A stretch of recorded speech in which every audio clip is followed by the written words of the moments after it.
नमस्ते साथियों। आज हम जिस ज्योतिर्लिंग के बारे में बात करने जा रहे हैं उससे कहीं ना कहीं मध्यकालीन भारत के संत जुड़े हुए हैं और ये संत नामदेव और संत ध्यानेश्वर हैं। संत ध्यानेश्वर जिनका जन्म 1300 शताब्दी में 1275 में हुआ, उन्होंने 21 वर्ष की आयु में समाधि ले ली। उन्होंने अपने जीवन काल में ध्यानेश्वरी लिखी। ध्यानेश्वरी एक कमेंट्री है भगवद गीता पर। संत ध्यानेश्वर ने नॉन ड्यूलिस्टिक अद्वैततावाद की फिलॉसफी को अपनाया और इसके साथ साथ वो पूरे जीवन भर योग और भक्ति के मार्ग पे चले और लोगों को राह दिखाई। संत नामदेव के अनुसार कि संत ध्यानेश्वर वो इस ज्योतिर्लिंग पर आए थे। ये ज्योतिर्लिंग है भीमाशंकर ज्योतिर्लिंग। भीमाशंकर ज्योतिर्लिंग महाराष्ट्र में स्थित है। संत नामदेव ने भीमाशंकर ज्योतिर्लिंग और भीमारथी रिवर की बात करी है अपने लेखों में। आज हम इस मंदिर के बारे में जानेंगे और इससे क्या क्या कहानियां जुड़ी हैं उसको भी देखेंगे।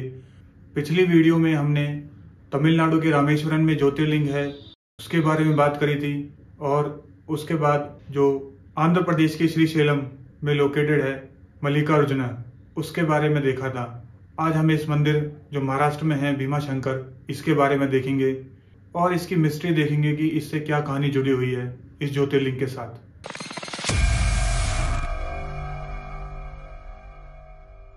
इस मंदिर की कहानी बहुत प्रसिद्ध असुर त्रिपुरासुर से जुड़ी हुई है।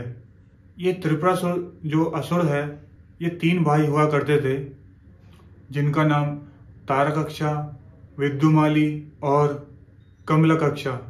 ये पुत्र थे तारकासुर के। इन तीनों ने भगवान ब्रह्मा जी की पूजा करी और इनकी तपस्या से भगवान ब्रह्मा प्रसन्न हुए और इनको 3 वर दिए। इन तीनों ने उन 3 वरों में ये चीज़ें मांगी कि उन्हें ना किसी भगवान, ना शैतान और किसी से भी हारे ना, और ये तीनों एक साथ रहें, कभी अलग ना हो और इन सब की जो भी इच्छाएं हैं वो सब पूरी हों।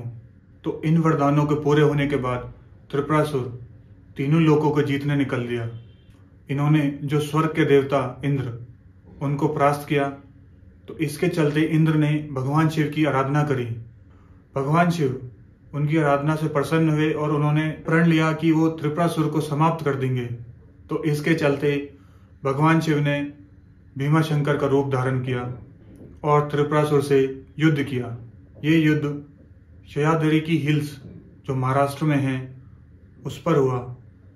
बताया जाता है कि ये युद्ध 3 दिनों तक चला और ऐसा कहा जाता है कि जो इस युद्ध में भगवान शिव से जो पसीना निकला था उससे ये भीमारथी रिवर बनी।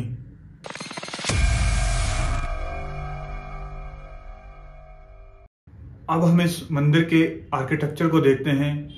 भीमाशंकर के मंदिर का डिजाइन नागरा स्टाइल में है। नागरा स्टाइल जो नॉर्थ के मंदिरों में होता है और इस मंदिर के बिल्डिंग का स्टाइल कहीं ना कहीं हेमतपंथी स्टाइल 1300 सदी में बहुत फेमस हुआ इसके फाउंडर के नाम पर।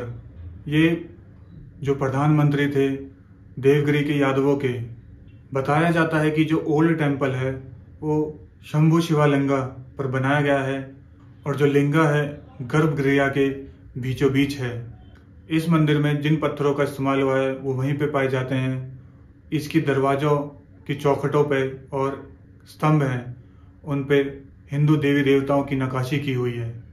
18वीं शताब्दी में इस टेम्पल के हॉल को नाना फडणवीस ने बनवाया था और बताया जाता है कि जो खोरसी गांव है उसको महाराज शिवाजी ने दान में दिया था। इस मंदिर में बहुत बड़ा घंटा लगा हुआ है जिसको चिम्मा अप्पा जो बाजीराव के भाई थे उन्होंने युद्ध में जीता और वो उन्होंने लगाया। उन्होंने ये युद्ध पुर्तगालियों के साथ लड़ा। ये लड़ाई बैटल ऑफ वसीन के नाम से फेमस है।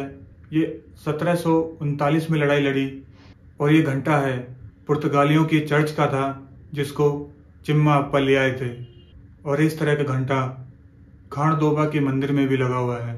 ये घंटा प्रतीक है कि पुर्तगालियों की हार का। पहले राजा महाराजा जिससे जीतते थे उसकी कुछ ना कुछ चीज ले आते थे एक प्रतीक के रूप में। इस मंदिर के पास माता कलमजा का मंदिर है। बताया जाता है कि ये पार्वती का रूप है। भीमाशंकर मंदिर के पीछे एक मोक्षा कुंड है और कहा जाता है कि जब तक आप इस कुंड में स्नान नहीं करते हो उससे पहले मंदिर में मत जाओ। इस कुंड की कहानी कहीं ना कहीं महामुनि कौशिका से जुड़ी हुई है। उन्होंने यहाँ पर तपस्या की थी। अगर आपको ये वीडियो अच्छी लगी तो डिस्क्रिप्शन में इस सीरीज़ का लिंक है, पहले की वीडियो भी देखें और इस वीडियो को ज़्यादा से ज़्यादा लोगों तक शेयर करें कि अपने कल्चर के बारे में जान सकें। जो ये हमने ज्योतिर्लिंग को कवर करने की सीरीज़ चलाई हुई है, हम 12 के 12 ज्योतिर्लिंग कवर करेंगे।